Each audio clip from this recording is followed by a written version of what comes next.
अस्सलाम वालेकुम। मेरा नाम है ज़ीशान उस्मानी। आज का टॉपिक है महंगाई में क्या करें। इन्फ्लेशन की वजह से मुल्क का बेड़ा गर्क हुआ है और गरीब आदमी क्या, अमीर क्या, मिडिल क्लास क्या, सबके सब पिस रहे हैं। इसमें हम ऐसा क्या कर सकते हैं कि इस अज़ाब में कुछ ना कुछ सहूलत हो जाए, कुछ ना कुछ बेहतरी की सूरत निकल आए।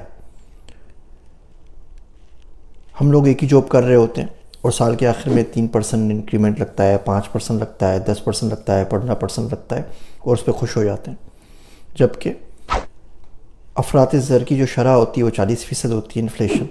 तो बेसिकली आपकी सैलरी कम हो गई है, बढ़ी नहीं है। जो चीज़ आप साल पहले लाख में ले सकते थे अब वो 1,40,000 की आएगी। तनख्वाह आपकी 1,15,000 हुई है, तो टेक्निकली तो आपकी सैलरी कम हो गई है। तो बहरहाल बात कर लेते हैं कि इस महंगाई के दौर में हमारी क्या ज़िम्मेदारियाँ हैं, इंडिविजुअली तौर पे हम क्या कर सकते हैं।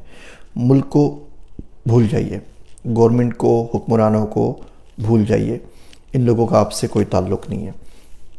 मैंने एक वीडियो बनाई, सीरीज़ बनाई है हिस्ट्री ऑफ मनी के ऊपर, मेरे इमर्जिंग टेक्नोलॉजीज़ चैनल पे। ब्लॉकचेन का जो पहला मॉड्यूल है वो देख लीजिए। आप देख लीजिए IMF कैसे बना था, उसमें कंप्लीट से हमने बड़ी डिटेल में डिस्कस किया है।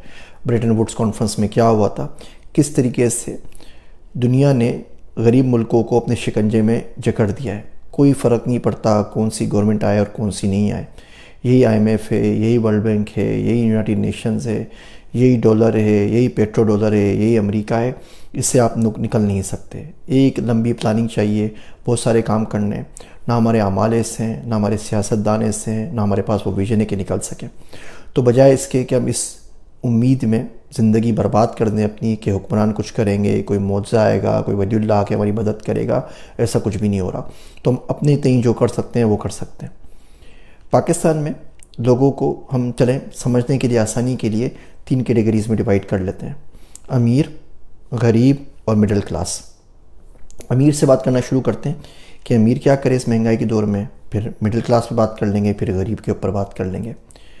अमीर मैं उस शख्स को कहता हूँ पाकिस्तान में जिसकी माहाना आमदनी 5 लाख रुपए से ऊपर है।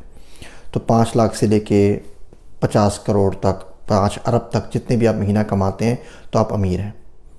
अगर आप अमीर हैं तो आप सिर्फ ये काम कर लें। एक काम मैं आपको सिर्फ बताता हूँ कि अपने आप को थोड़ा सा रोक लें बस, और बाकी लोगों का थोड़ा सा ख्याल कर लें।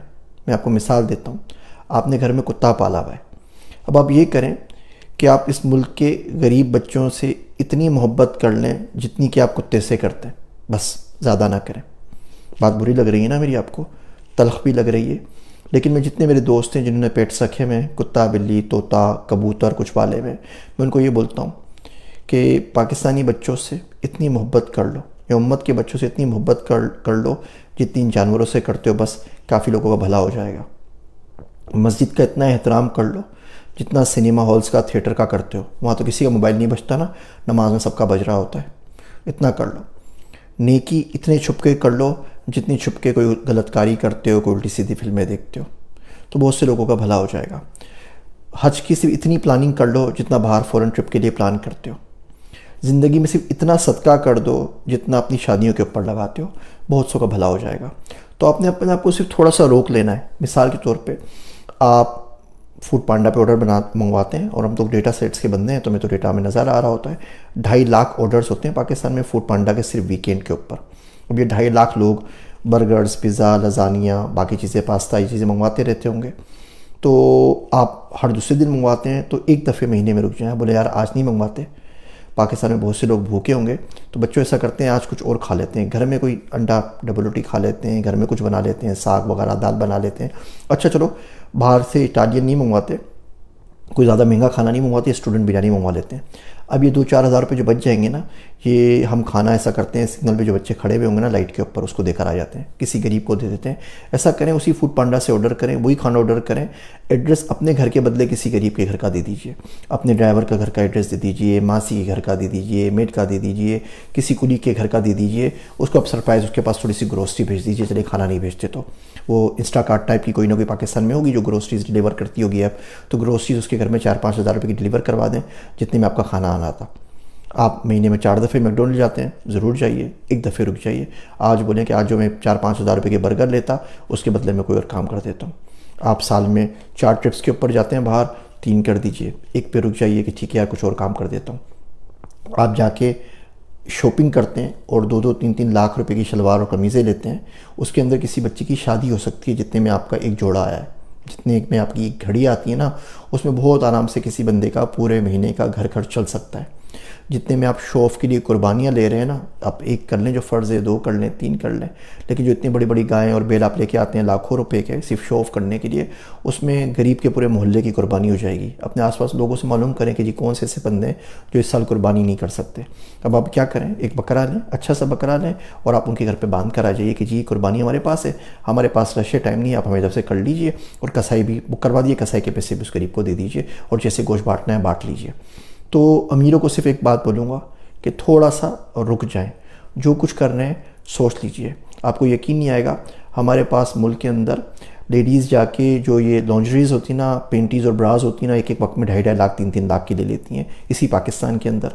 समझ में नहीं आता और बाकी लोगों का बुरा हाल है। तो आप लें जो भी आपको करनी है, आप शॉपिंग करें, आपको कौन मना करता है। थोड़ा सा रुक जाएं, एक दफ़े ज़रूर सोच लें कि पैसा कब कहाँ किसके लिए किस तरह इस्तेमाल हो सकता है। और कुछ नहीं तो किसी बच्चे को जॉब दे दीजिए, 20-25-30 हज़ार में किसी को जॉब दे दीजिए इंटर्नशिप की अपने पास, उसकी साल भर की तनख्वाह आपका एक वक्त की शॉपिंग बराबर हो जाएगी। वो कुछ सीखेगा, आगे ज़िंदगी में बढ़ पाएगा, आपको उसकी नस्लें दुआएं देंगी। अब बात कर लेते हैं मिडिल क्लास के ऊपर। मिडिल क्लास में उन लोगों को डिफ़ाइन करता हूँ जिनकी तनख्वाह 1 लाख से 5 लाख के दरमियान है। आप लोगों से सिर्फ एक बात कहता हूँ, अपनी चादर के अंदर रहें, अपनी चादर देख के पाँव फैलाएं। हमारे में जो मुल्क में जो मिडिल क्लास है ना, उसूलन तो वो लोअर क्लास है, उसूलन तो वो गरीब हैं। 1 महीना जॉब इनकी चली जाए, 3 महीने तक तनख्वाह नहीं आए तो ठग करके गिरेंगे गुर्बत के ऊपर जाके या उससे भी नीचे जाके। लेकिन शो ऑफ ऐसे करते हैं कि वो एलीट क्लास के अंदर है, बड़ी क्लासेस के अंदर है।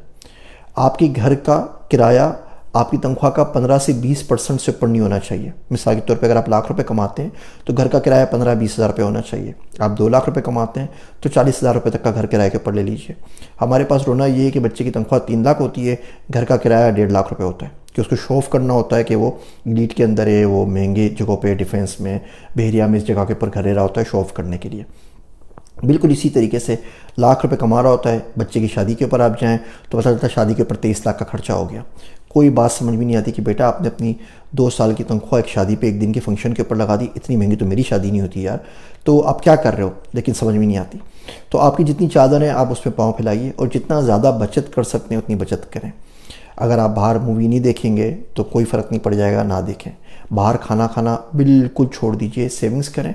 सबसे पहला काम जो आपने करना है वो ये करना है कि अपने अपना घर लेना है।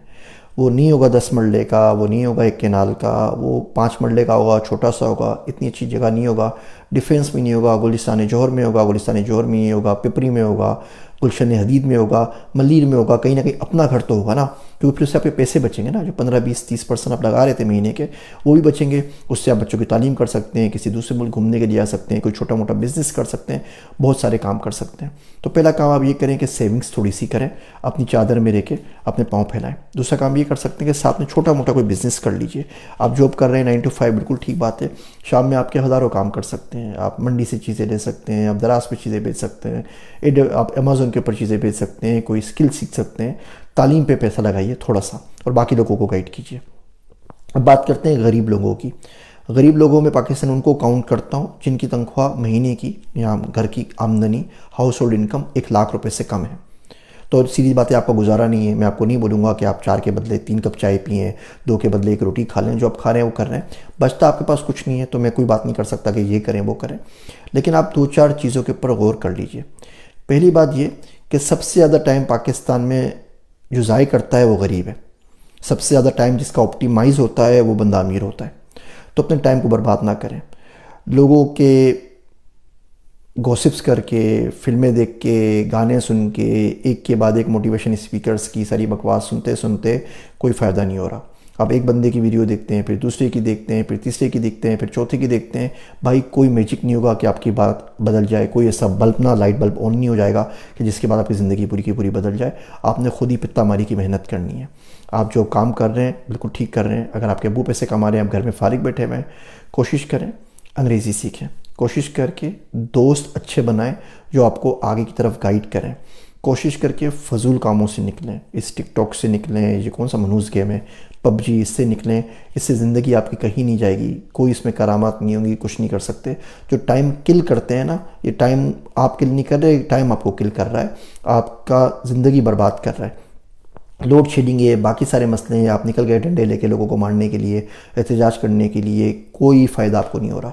पाकिस्तान में तो अजीब चक्कर है, हर चीज़ की लोड शेडिंग हुई है। बिजली की भी लोड शेडिंग है, नसीबों की भी लोड शेडिंग हुई है, खानकाहों के चिराग भी बुझ गए हैं, बिल्कुल हर चीज़ के ऊपर लोड शेडिंग हो गई है। अखलाक की भी लोड शेडिंग हो गई है, मुरवत की भी लोड शेडिंग हो गई है, अक़दार की भी लोड शेडिंग हो गई है, नेकियों की भी लोड शेडिंग हो गई है। तो जो आपकी जहन के ऊपर और ज़िंदगी में जो लोड शेडिंग हावी है, उससे बाहर निकलें। आप ये कर सकते हैं, अपने टाइम को ऑप्टिमाइज़ करें, अंग्रेज़ी सीखें, ड्रेसिंग किस तरह करनी है उसको सीख लें, अपने दोस्त अच्छे बनाएं, कोई भी छोटा मोटा काम कर लें, किसी में देखें कोई कबाहत नहीं है, कोई शर्म की बात नहीं है। अगर आप मंडी चले जाएं तो मंडी के ऊपर जो आम की पेटी आपको 1000-1200 की मिलेगी, वो लाके शहर में बहुत आराम से आप 3-4 हज़ार की बेच सकते हैं। आप क्यों इतना डरते हैं काम करने से? तिजारत ही है ना, आप कपड़े की कर लें, किसी और चीज़ की कर लें, कुछ ना कुछ मार्केट में आपको मिल जाएगा, कोई भी काम कर लें। आपको कॉलर वाली 9 to 5 ऑफिस ही जॉब क्यों चाहिए? 1000 काम करने वाले कोई स्किल सीख लें, वोकेशनल ट्रेनिंग कोई कर लें, रिपेयरिंग की सीख लें, ऑटो रिपेयर सीख लें, एसी टेक्नीशियन बन जाएं, फ्रिज ठीक करने का सीख लें, कोई ना कोई काम कर लें, कहीं ना कहीं किसी के छोटे बन जाएं। कम से कम आप गुज़र औक़ात होते रहें, उससे आप इतने पैसे जनरेट कर लें कि आप अपने अब्बा से भाई से नहीं मांग सकते, तो उन पैसों से आप अपने लिए कुछ कपड़े ले सकें, आप अंग्रेज़ी सीख सकें, आप कोई टेक्नोलॉजी की कोई कोर्स कर सकें, ताकि आप आगे बढ़ सकें। वरना ज़िंदगी इसी तरीके से आपकी नेटफ्लिक्स, पबजी और ये उल्टी सीधी वीडियोज़ जो व्हाट्सएप पे शेयर होती हैं वो देखने में गुजर जाएगी, और कोई बंदा आपकी केयर नहीं करेगा। खाना जो मिल रहा है ना घर के ऊपर, माँ बाप का इंतकाल हो गया, बड़े भाई जो कमा रहे हैं उनके बीवी बच्चे आ गए तो लात मार के निकाल देंगे, ये भी बंद हो जाएगा, फिर क्या करेंगे? उम्मीद करता हूँ ये तल्ख बातें शायद आपके खोपड़ी में घुस जाएं किसी न किसी दिन, और आप शायद इसके ऊपर अमल करना शुरू करें। मुझे अपनी दुआओं में याद रखिएगा। मैं हूँ आप सबका ज़ीशान उस्मानी।